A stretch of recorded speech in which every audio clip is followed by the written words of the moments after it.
You pick up the payphone's hands. No reaction, but the thrill was none. Give it a rest for today. You step away.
An old bench, marks to be revealed.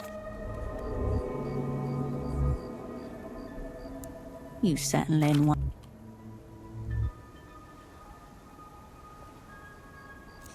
Before long, you stand.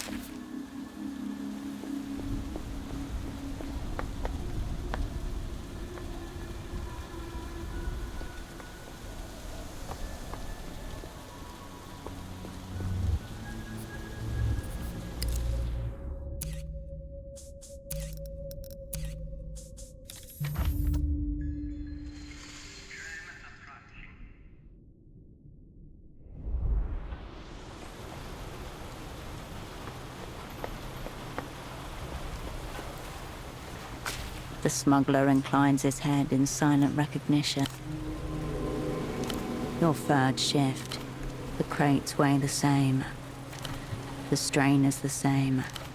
Time, if anything, goes slower. On a positive note, you are now more self-realized than ever. Anger and exhaustion, mostly. The whistle blows and your shift ends without ceremony. There is no relief, only the dull release of stopping. You shamble back to the boatman. Your wrists throb. Your back twitches with each step. Yeah, some days are harder than others. He lowers his head in brief salute.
The bed welcomes you for a soft slumber.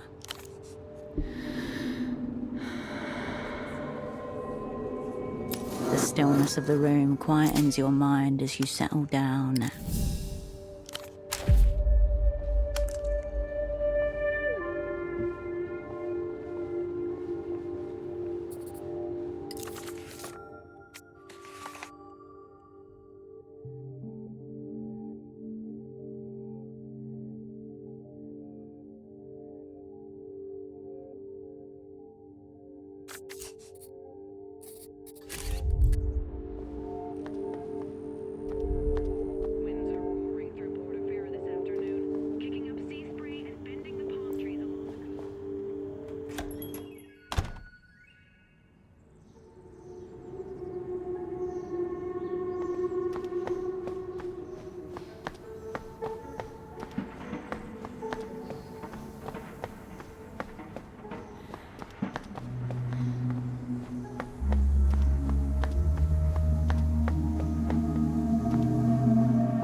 You pick up the payphone.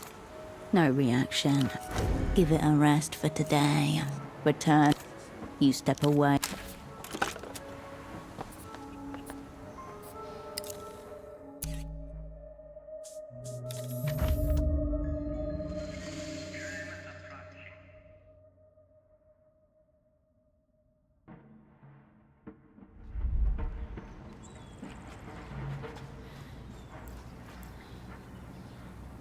You return to the animal zone.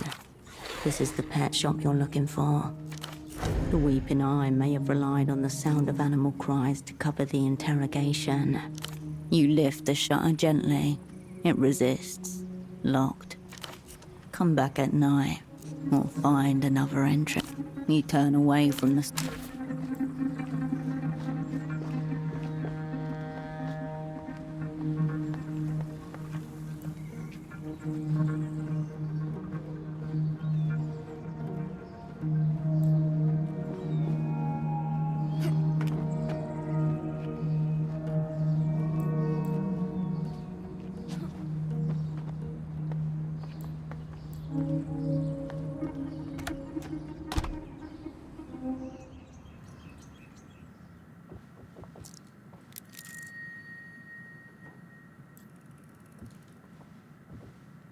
Your presence is weak. Fate delivers me an unworthy adversary. The creature's eyes glow with cunning flame. Its ears tuft delightfully in every direction. Long grey toes ripple over a mountain of trinkets as it inspects you. Yes, monkey, yes. A puppet. There's someone hiding in the pile beneath it. Broken cages everywhere. This could be an escapee. Abandon your notion. Tremble before the majesty of my realm and of me. Is this the dog thief? It is standing on what looks like a pile of stolen goods.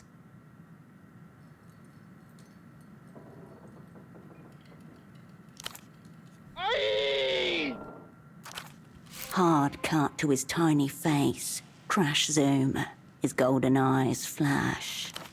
I'm king of trade! For now, enter the economic war zone.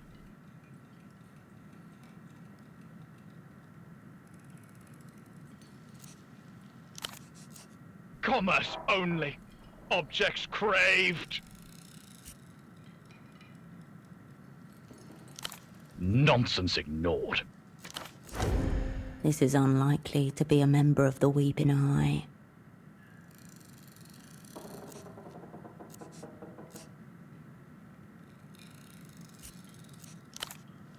Secret sources. Knowledge denied. Look at those nubbly thief hands. It's him.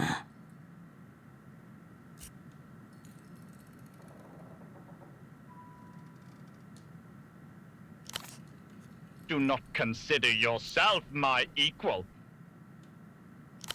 Contradiction shrugged upon. Ah, fragile foe. Puny beseecher. The monkey stares you down. His adorably well-fitting shirt does nothing to tamper the fret. Prove it in skirmish of value. Not talk. Business correspondence. Why does the reactionary speak in authoritative tones? Is he insecure in his message? Laughable.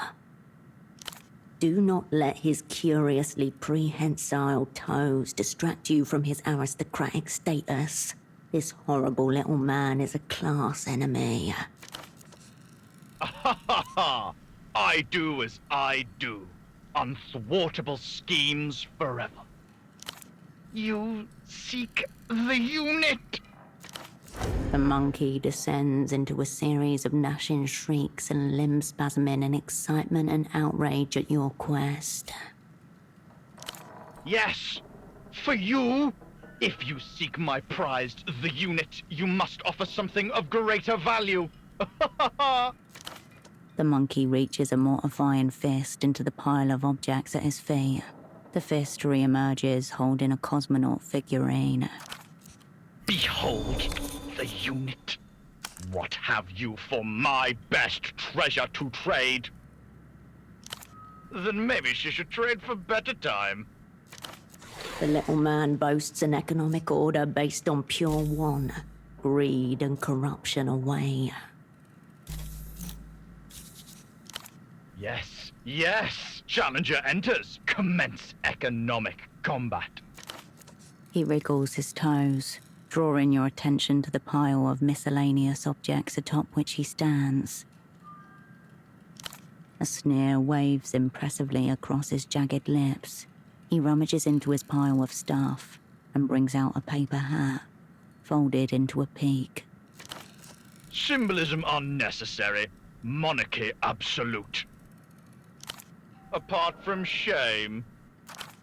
He closes one eye to consider you, carefully, before lifting a strappy leather harness from his collection.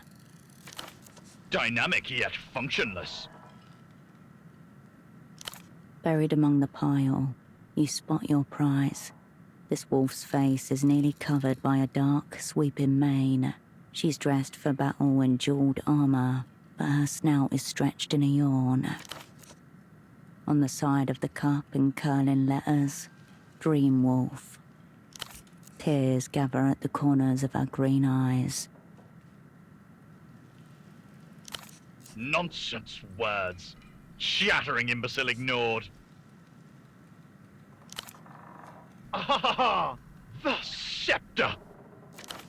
The monkey rummages his heinous little hands through his objects and produces a long, light blue tube, the end a horribly rubbery pink. You can read the words, Pre-breeder 6ZR on the side. Depraved Lusian filth.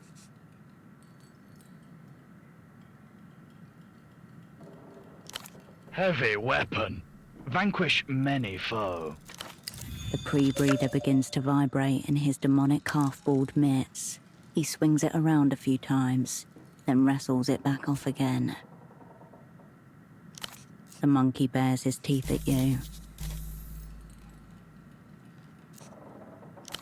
Tourist trinkets, but the monkey bares his teeth at you.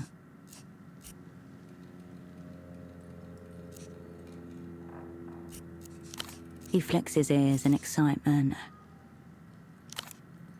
Amass increasingly desirable objects.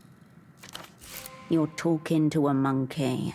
You're going to have to ask specific questions if you want helpful answers. No negotiation. Offer or don't. Shiny containers reveled in.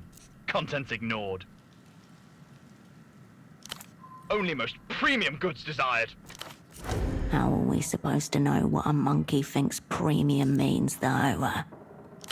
Legs and head unadorned. Alpha face gear admired. Legwear?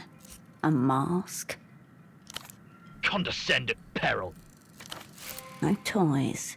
But you know from the cosmonaut figurine that he likes scale models. The real shit. Everyone is bad at everything. Yet to find worthy companion. Is it a companion that he's looking for? Ponderer.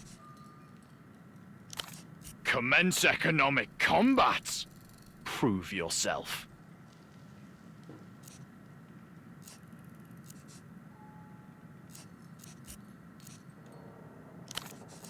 Displeasure upon you. Ah ha ha! Flimsy item desired. Displeasure upon you.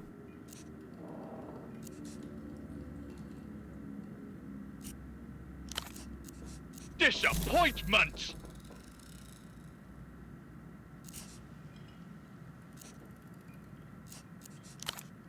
This is not a squat. This is a lounge. He goes very still briefly, while you admire his pose. Monarchly. Oh ha ha!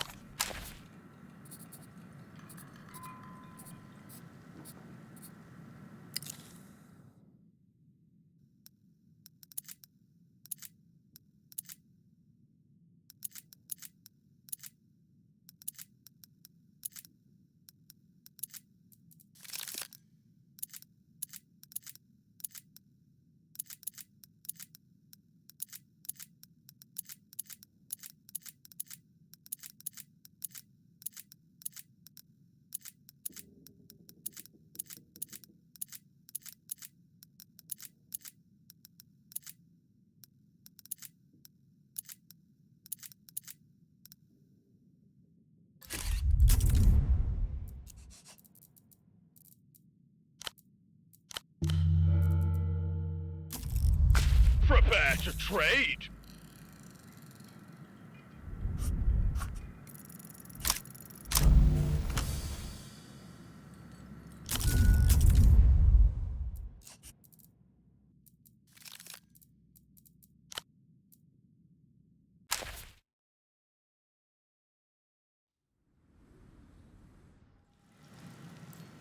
Prepare to trade.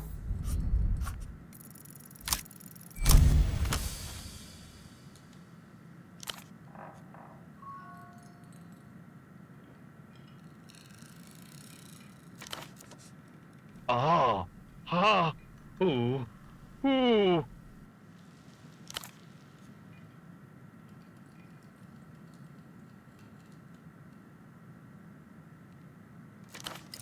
Oh.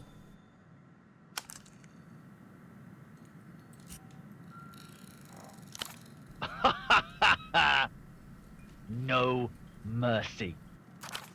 At the center of the bazaar stands a mound of flesh, rendered in cotton, reflective eyes, brown fur, a long tail.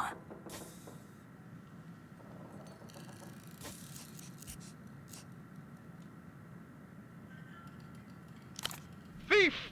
Thief! Vanquish you! The king pulls out his pre-breeder 6ZR, ready to defend his haul. Ah! He flicks his ears in excitement.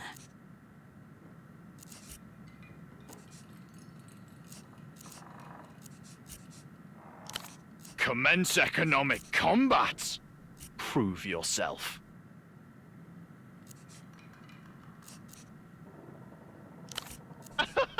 Pathetic! Already have one!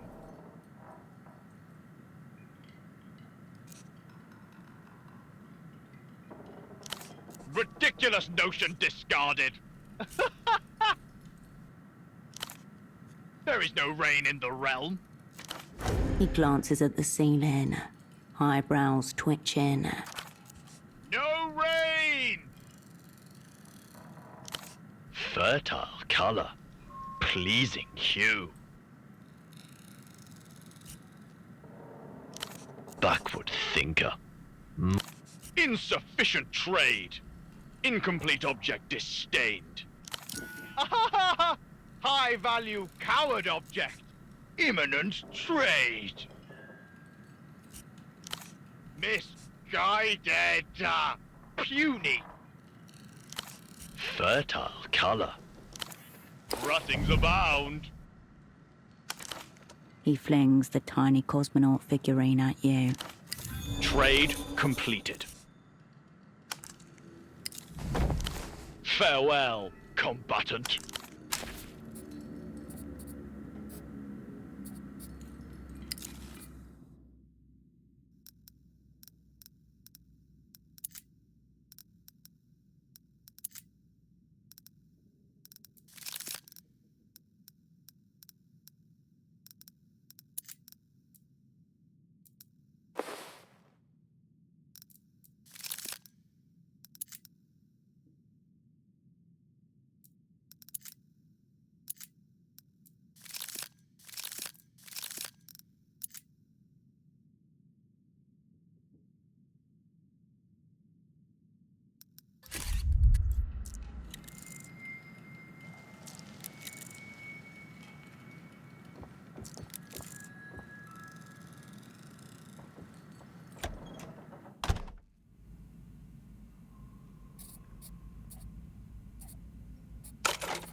You flip the shutter lock open from the inside and slip out into Portofino.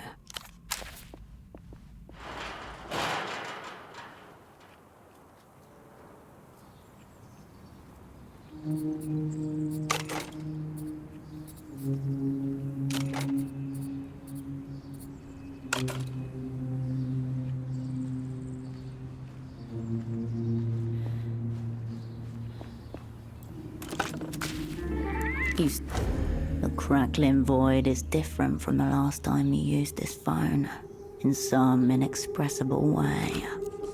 Inside you, no reaction. Give it a rest for today. You step away from...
What? He's silent for a long, rare moment, contemplating you. What are you saying, Tiger Pussy?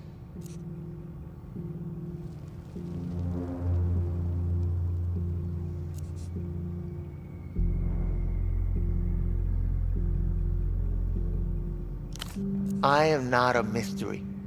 She's not either, if you know her right. Shit. He reaches for the figurine, then changes his mind. His hand drops. Pretty fucking confident in yourself. Think it'll actually work? Fear, hope, and jealousy. Right, yeah. Do you though? No, yeah. Nothing else has worked. I'm warning you. If it gets even a little bit weird, I'm pulling the plug on you both. Remember what I said, yeah? Be careful.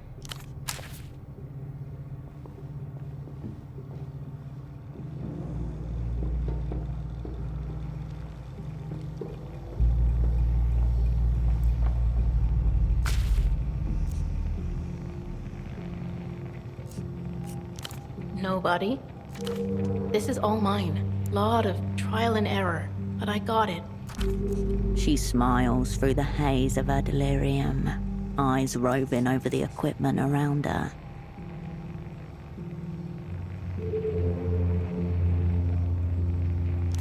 Paper tray? Again? Shouldn't have used a sonatine. Thanks, Hirsch. She whispers sorry to the machine. Remember I studied ancient languages at school? You needed 1 humanities credit. I just saw the script on a textbook and thought, hey, you kinda look like a circuit board. She points to a sigil on the machinery to her left. It is rectangular and asymmetrical, composed of lines which connect dots and circles. That one means unity, but also disharmony. And you probably recognize repetition over there. It's on a lot of shop doorways. Shopkeepers think it brings people back. It doesn't. But it works here. It does not.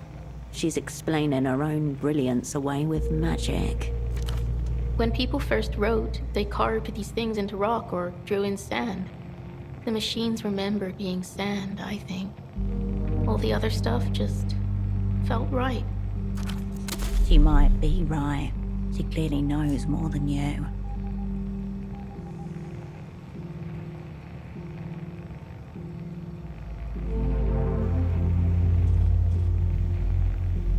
No reactions, I don't think, though maybe I should get some blessed water for the cooling pumps. See what happens. She pants slightly from the effort of extended speech. Means I get more control over the tech, the more systems we're operating at the same time. Makes it difficult to focus on just one thing when I'm out here. Yeah, I'm not, but thank you. That's so cool of you to say, Hirsch. Oh, okay. Yeah? Oh, okay. Her eyes settle on the cosmonaut. She hesitates. But Septimus said that it wasn't there.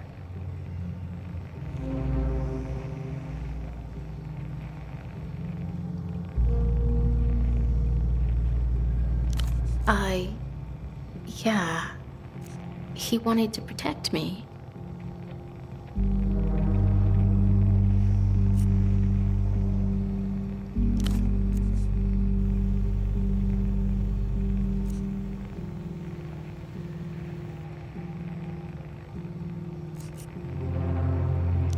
She takes the cosmonaut, smoothing her thumbs in an alternating rhythm over its torso. She nods. Her grip tightens on the figurine. Her nostrils flare. The shock of lost time returning to her. I can hear birdsong. Feel the hood over my face. It smelled like other people's sweat. Stale. The sound of their tools. Metal scraping. But that's it. Go get the headset, Hirsch. I'll turn off the REM repeaters again.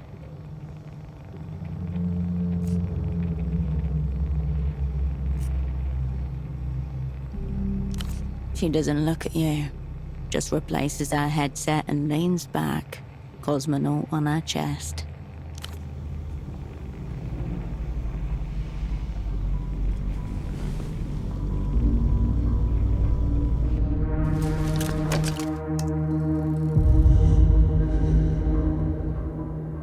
Light refracts within your cornea. You are someone else, somewhere else. A man and a woman look down at you and at each other. There are cages strewn over the floor. A casual intimacy to the interrogator's posture, slouched towards each other. Their partners. You cannot. Rope bites into your skin. The fibers damp with weeping flesh. Each movement sends a bolt of electric agony through your arms. She's confused. I told you not to hit her in the head. Yeah. He'll do it again. We just need a name, dear. Your opera handler. Who got you into this whole mess?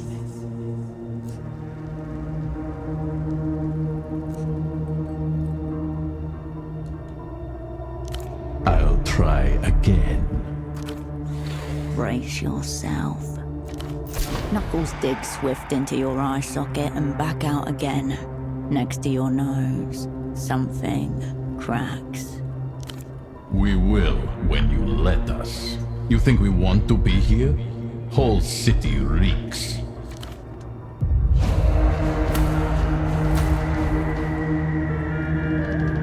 The room scrambles, fades, returns.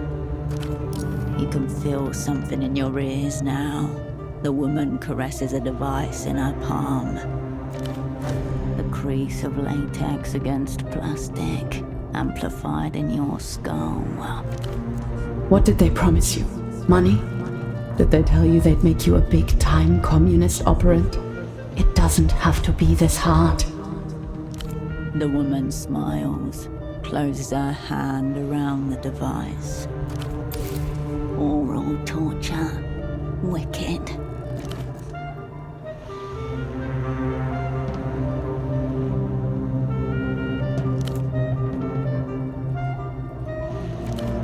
The device isn't making any sound. It's triggering a psycho-auditory response, tuned specifically to the individual. Don't pass out. Shit. Oh, there you are.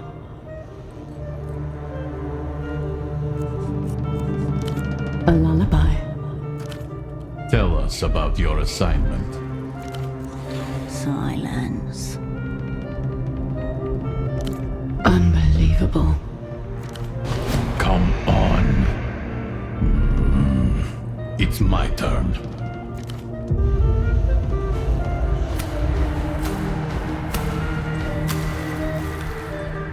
A white flash, cold, static.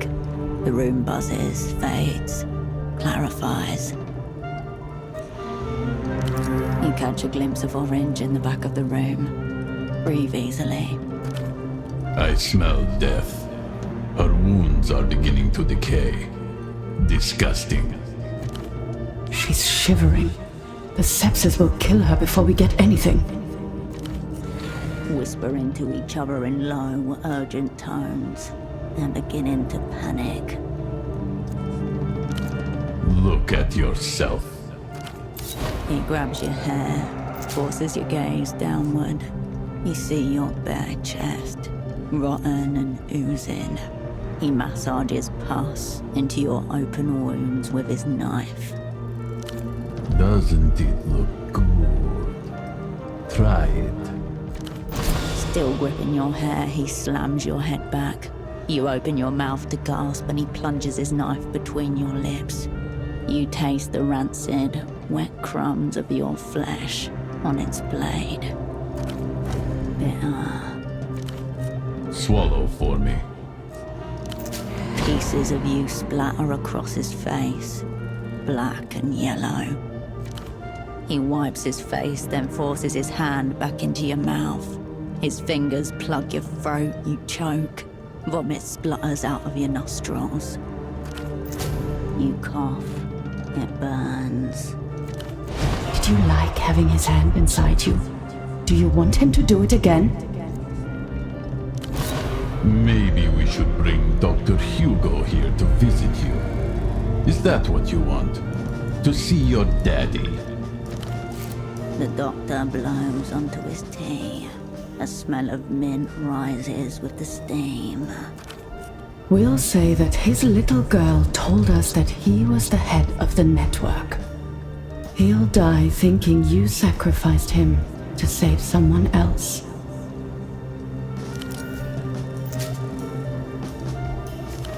Make it stop. Who was in charge?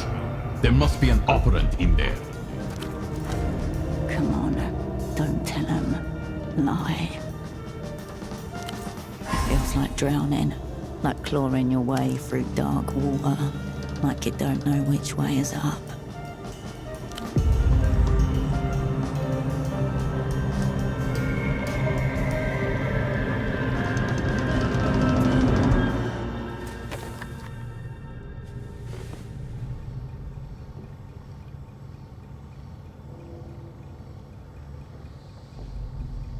Your hair is drenched in sweat.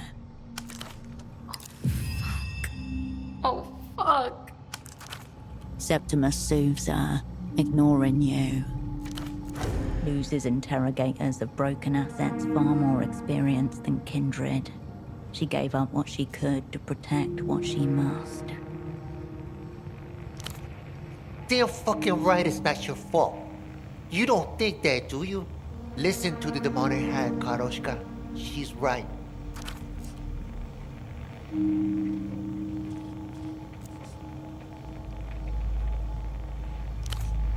He... Tempo can't die?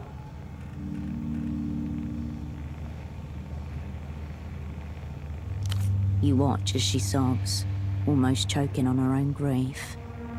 I don't give a fuck who Vesper is or how alive he isn't. Shut the fuck up. No. No. She knuckles her eyes with such force, it seems as if she's trying to push him out. We could thrive too. We could thrive the shit out of it. I don't deserve to thrive. You deserve to thrive up a storm. We could move to the sunset, a penthouse. I could call in some favors with Dad's old lot, get us set up with a dope view of Kisa.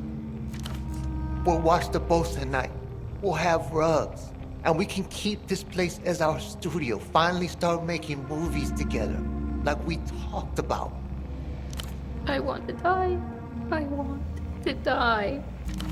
Karolina, please. We know what happened now. We can just move on. We can get some fucking takeout and watch Iron Pedal 7. We can go to the fucking beach or some shit. Sand? We can make movies about all this. Espionage, fighting fascists. You can make it so real. It'll blow people's fucking minds. But it isn't real, Septimus. What's real is this. Me, scars, and dead friends. I don't care about rugs. I'm not just going to forget this. A point of contention between them. Good. Drive the wedge.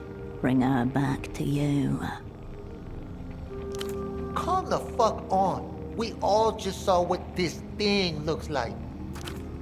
He waves an arm madly in the direction of the headset. Herschel's fucked. She's gone all inhuman and weird, just like Dad's guys when they done too much. You need to stay out of it. No. Stop telling me what I need.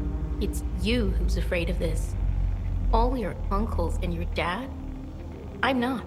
I can take it. I can do something about it. Karolina sits up, looks at you. Hirsch, why are you here? Why did you come back?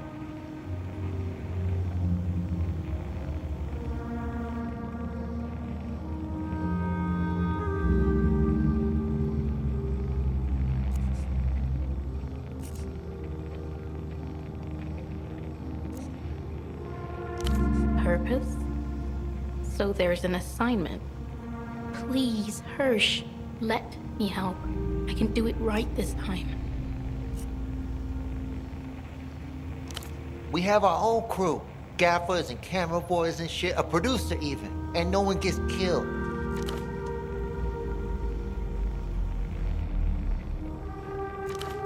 She means it. She's with you, no matter what.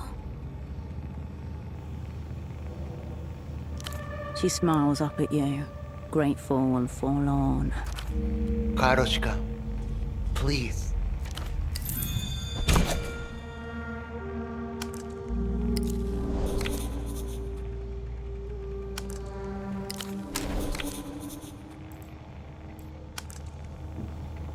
Don't fucking do this.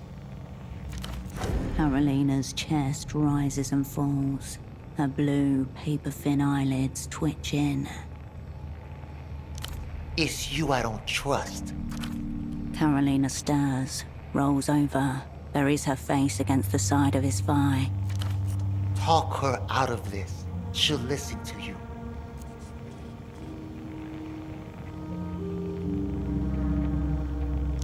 I don't want to make a movie.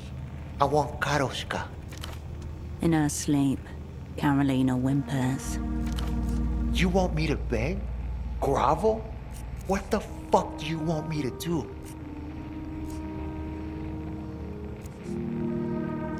His eyes follow you as you turn to leave. Please.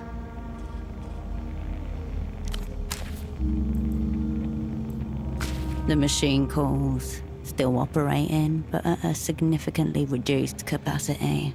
Scarce lights still blink across its surface, like a city in the hours before dawn.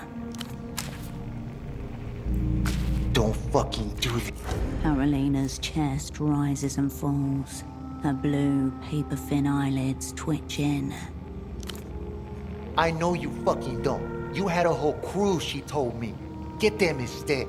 I don't give a fuck if they die. Karolina stirs, rolls over, buries her face against the side of his thigh. Talk her out of this. She'll listen to you.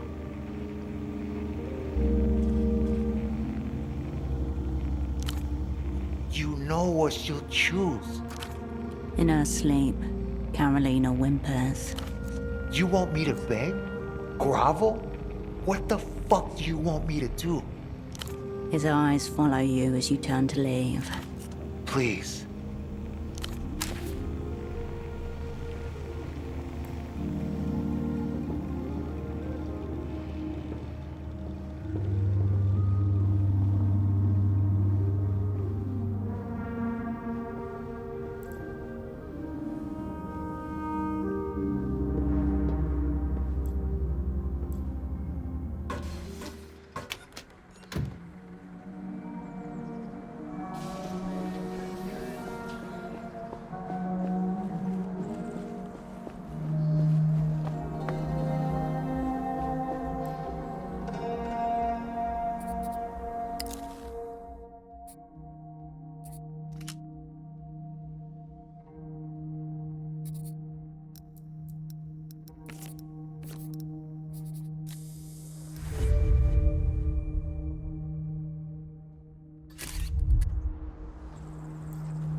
No point in chatting.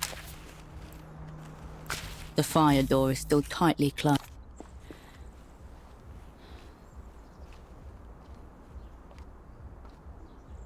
You crawl back into the tunnel, as far in as you were.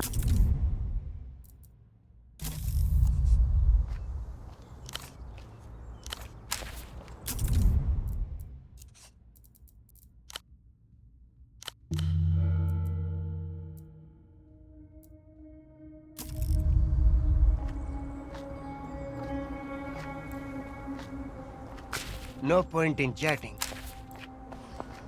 The fire door is still tight.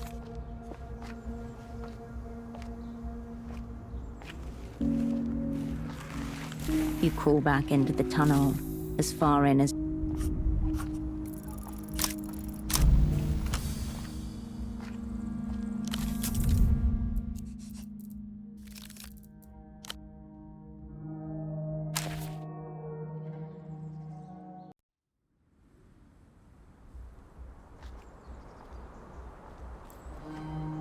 The fire door is...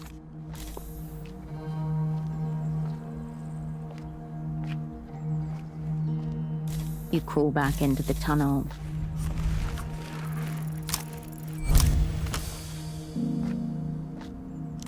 This crawl space was built for utility access.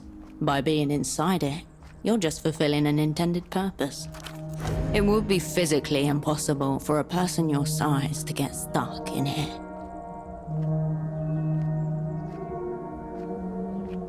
Judging by the exterior, the distance between the tunnel entrance and the room on the other side can't be more than 4 meters.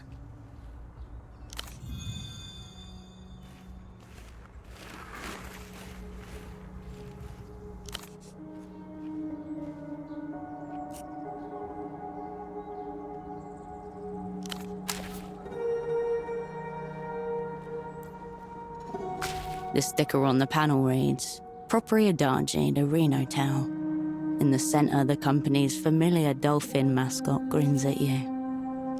Inside, you find a dirt-covered computer terminal. Above the gridwork of corroded wires, a sleek cable cuts a path towards the antenna. A wound in the city's flesh, an orifice where the metal veins that twist and knot below your feet are exposed for a moment. The ancient terminal groans in response. Relays clack in a series of deep, satisfying clicks, like pistol chambers locking into place. System waking. Please wait. Welcome to Renotel Control version 1.2. Copyright 87 Renotel. Enter command. Connect with the machine. Tap into the invisible substructure of the city. That's a text cursor, and it's waiting for your input. When you type in a sequence of characters it recognizes as a command, the machine will react. The artery before you connects to every device connected to the Renotel wireless network. The text cursor highlights the blank space where your command should go. Ask it. This is not the first time you've hacked into a phone terminal, though it is the first time you haven't been able to delegate the task to Asset Radiant. Machines are simple, Hirsch. Just got to know what commands to give them, and they do the rest for you. Radiant's fingers danced, each input a new incantation, the ember of his blood pulsing with every keystroke, a sorcerer within his haze. There was one piece of advice you remember him giving you for times like these. If you ever get stuck, you do what you do when among human company. Ask for help. You can literally type it in. Error code 204B. Incorrect permissions. Type info for additional details. Error code 204B. Incorrect permissions. Info, identifier type landline, info. Please direct request to a terminal with landline database access. Info, pass in request. Info, please proceed to node 7B, sector PA. There is only one place in Portofino the PA could be referring to. Party Alley. The machine hums like a tired old man trying to stay alert. The terminal's screen flickers wearily. 3 possible inputs, cold and toneless, flicker up on the screen. 1, network. 2, diagnostics. 3, quit. Network should get you the list, then it's just a matter of finding it. Load in network. Pixels wink in and out of existence before slowly etching themselves into something larger. A chaos of blinking black squares, apparently random, and yet cohering into a shape that stirs something in your mind. Before you, Portofino's wireless network, a constellation of flickering nodes floating in a landless void. A pointillistic map of the island, drawn in foam terminals. Dormant stars waiting for ignition. You're one of the blinking pixels. That much is clear. Which one, though? There, close to the center, amid the hundreds of black squares, there is a single asterisk, blinking slowly. It can only be the Renotel artery's location. You look to a region of the map where only a few scattered pixels blink amid stretches of empty screen. Easy. The P.O. tract, an industrial wasteland devoid of people or signals. The densely populated heart of the city, where terminals pile on top of each other, dozens to a square meter. Specifically the dual centers of Bootleg Bazaar and Party Alley, immediately surrounding you. Renotel Diagnostics is intended for official personnel only. Input external device to continue. Device input accepted. Welcome, Renotel employee. Smiley face. Examining system. This may take a few minutes. Seconds turn into minutes as you watch the dots blinking on the monitor. It's not clear if the machine is doing anything at all. It's a background process. Users wouldn't be able to keep up if it was foregrounded. After what seems like a small eternity, the machine beeps and coughs up a brief report. System, 98.2%. 1 critical error. A device has a configuration problem that prevents it from working properly. Must be the faulty intercom. You could, or keep it to yourself. That way, no one will think to fix it. The issue will persist, and in turn, you'll continue to be able to talk to the prisoner. Goodbye.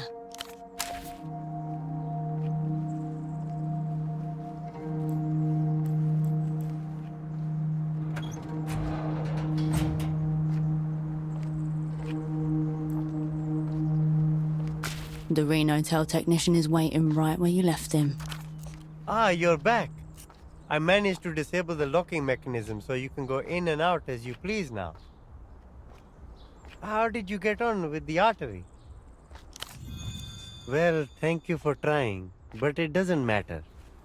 I've decided to quit my job.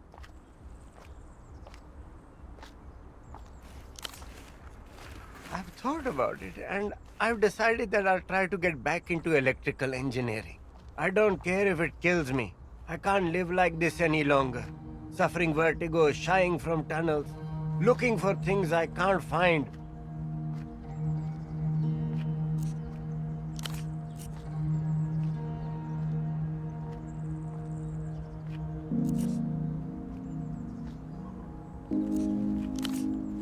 The ex-technician shows no sign of hearing you. He doesn't even look back. The fire door is closed, but no longer blocks entry. The door sits inconspicuously in...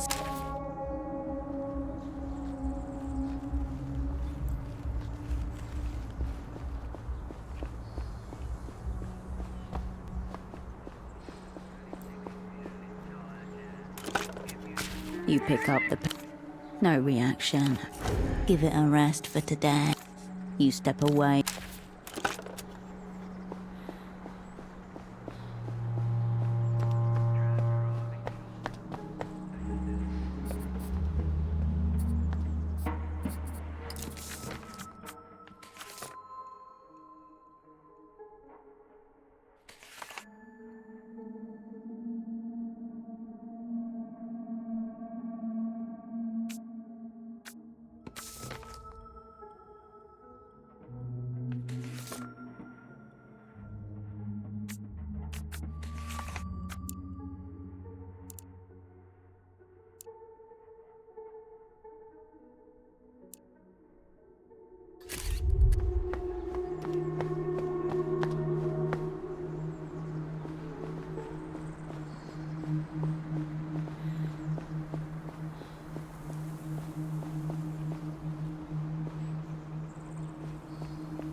She produces a lovely little monkey from the stack beside her stall.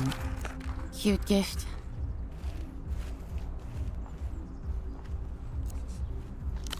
Fine. Thanks for stopping by.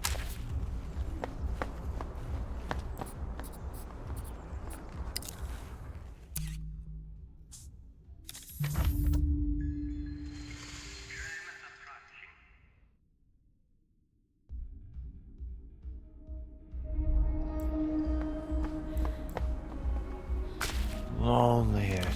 His half-hooded eyes. Goodbye.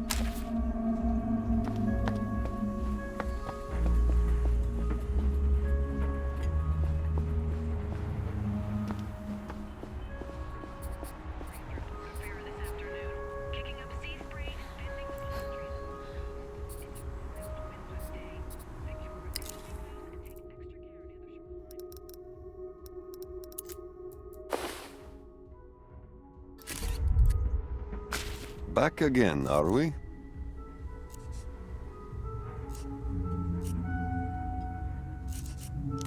This is what's there for you.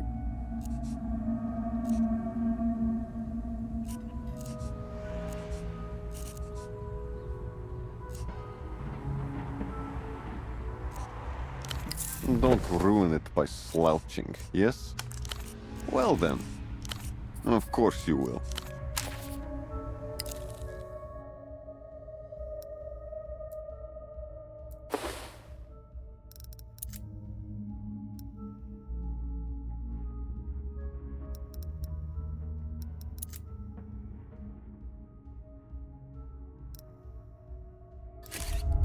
Back again, are we? He circles you with his gaze alone. His brow furrows. Personal, yes? Pure People's Republics. It's classic you, isn't it? I can see why you'd like it, but you can do better. Of course you would.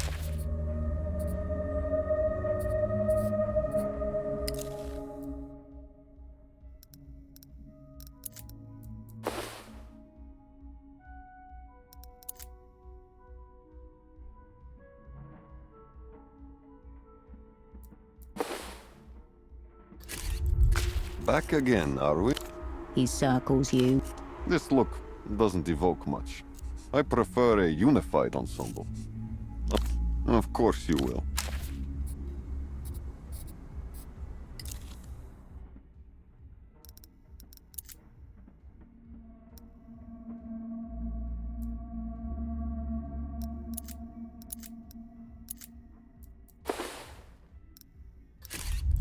Back again, are we? He circles you. Is this a priestess I see before me? A devout of Ras Al Haig, maybe? No, no, Polaris. That is your star. Without question. You look great. Of course you will.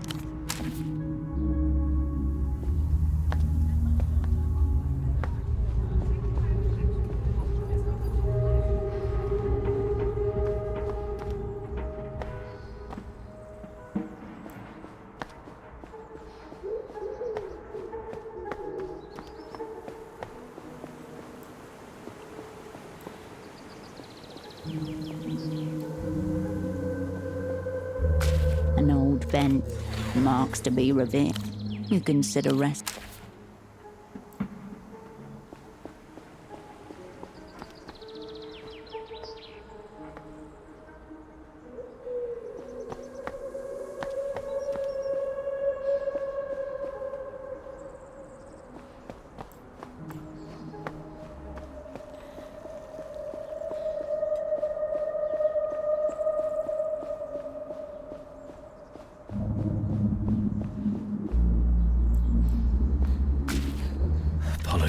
Overtaken by lust, the lanky young man hugs the phone like it's a flesh and bone lover.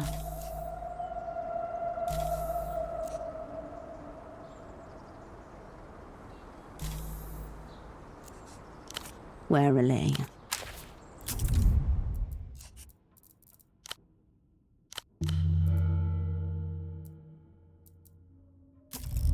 Eyes closed, the young man.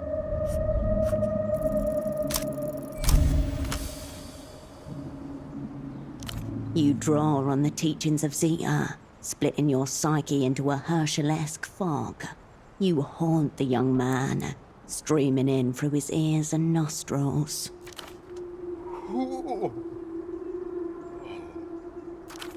He can feel you inside him. He's jammed with spy particles and he loves it. You reshape yourself, creating patterns and waves like a psychic murmuration across the folds of his cerebral cortex. The man's eyes go cross. You dive deeper, splitting as you explore the caverns and folds of his consciousness.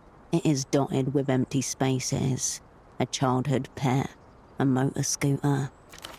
A Marillion SJ6, top speed 90 kilometers per hour, 150cc engine.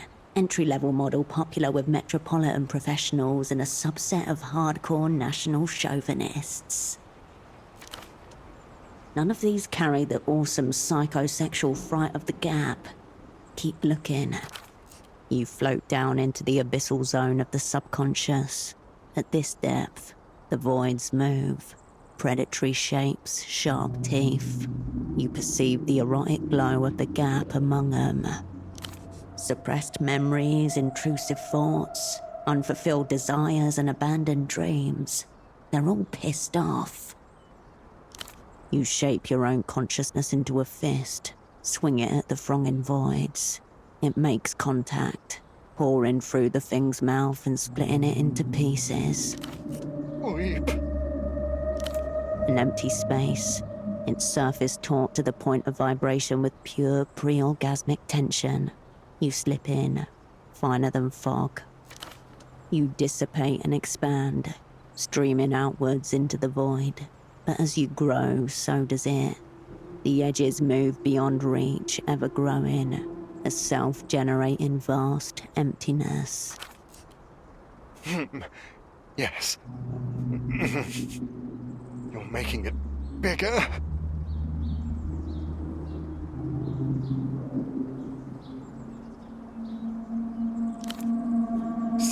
Silhouette. The Gap. The luminous Gap of unknown origin. The portal from which the minister of mass culture himself will emerge. So that's it. The Gap in the Grand Lich's official itinerary. Unknown even to enter.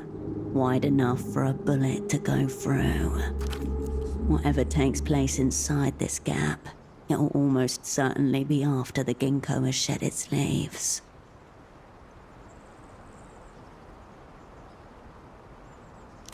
You trivialize its mysteries when you talk about the Gap this way. But yes, what you say is technically accurate. I also didn't understand at first. I thought it was just some primitive mind games our counterparties were playing. I thought once the Gap closed, the negotiations would begin. But I had it all wrong. Not at all. I've come to grasp that the true negotiations have been with the Gap all along. No one on our side is permitted to know, except for my superior, but they're keeping this knowledge very close. The name, The one that made him sputter. The High Priestess of the Gap. I don't know her real name. To me, she's only silhouette. A cryptonym, meaning.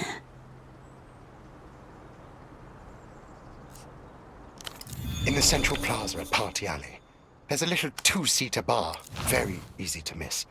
She's there every night. That's where we perform our daily stand-ups. Tell me, how did you...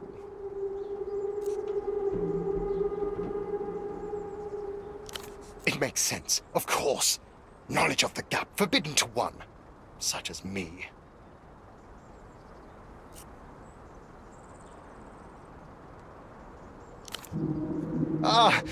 That's what I want, of course. A rivulet of blood emerges from his nostril. He wipes it away with his jacket sleeve. Shortness of breath, pale, sweaty complexion, nosebleeds, symptoms of hypertension.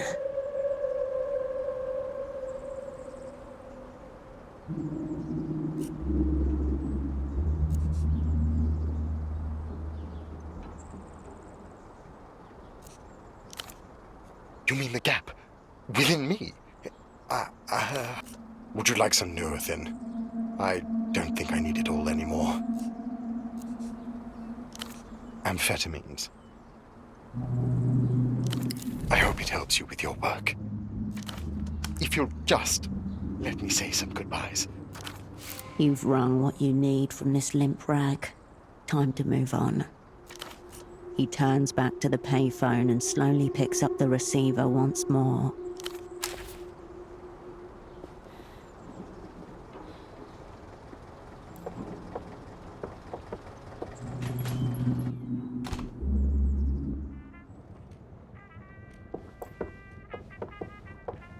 Please, if you see Karolina, do let me know.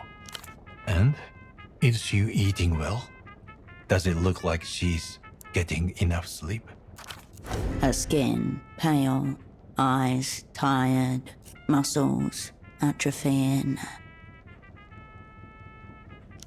I'm not surprised she takes after me in that way. If there's anything you can do to help her, please know that I would be extremely grateful.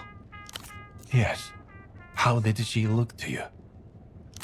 That boyfriend, fine. He's treating her well, at least.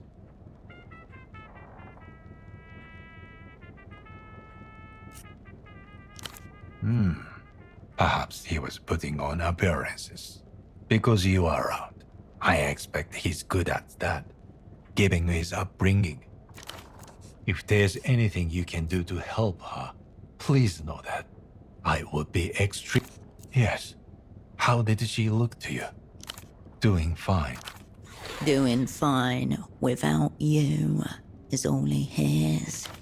Well, that's good. I'm glad to hear it. If there's anything you can do to help her, please know that I would be extremely grateful. I hope that helps. Until next time. You return to the forbidden. Just stop, please.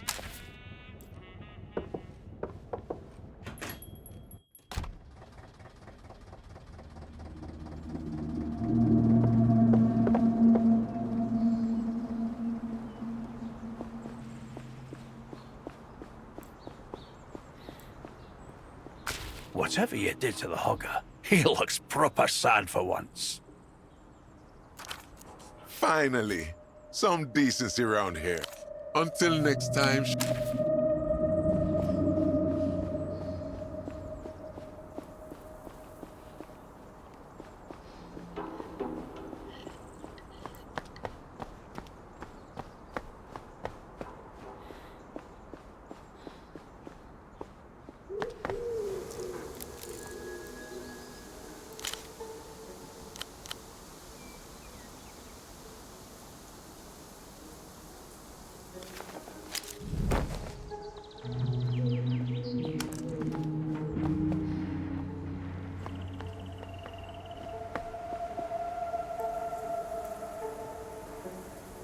You find yourself before the... You leave the old... You're back. And you still look like that. Oh, what happened?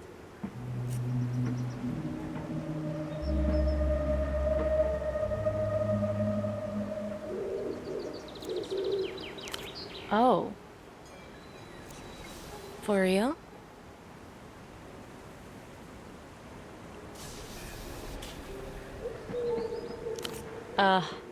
Whatever. In the body? Oh, not Moonglow. Oh, to be honest, actually getting shot would be more Moonglow. That's even less Moonglow. Basically, no glow at all. Serious question. Should we ask him to shoot us? If we went to the hospital, maybe UV would come and visit for the PR op. Easy for you to say. You're all haggard. We're prime targets for creepy men. We don't give a shit what your boring jobs are. You're the one who brought him up. Sure.